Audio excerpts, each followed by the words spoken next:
party that ended a friendship forever.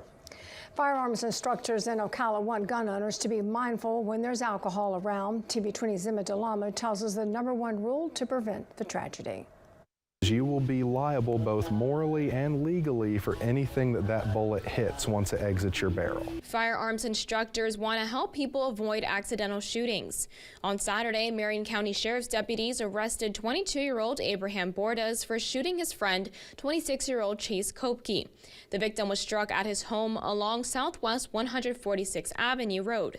According to the arrest report, Bordas was intoxicated when he found Kopke's gun, telling him, quote, "Wow, buddy, this is a nice gun," before accidentally pulling the trigger. Deputies say the victim was shot in the abdomen and later died in the hospital. It's one preventable case that has instructors urging gun owners and those around a gun to be mindful. All guns are loaded even when they are not loaded, meaning that you treat all firearms as though they are loaded, with that same level of respect and discipline. Bordas was charged with negligent manslaughter and later bonded out of the Marion County Jail.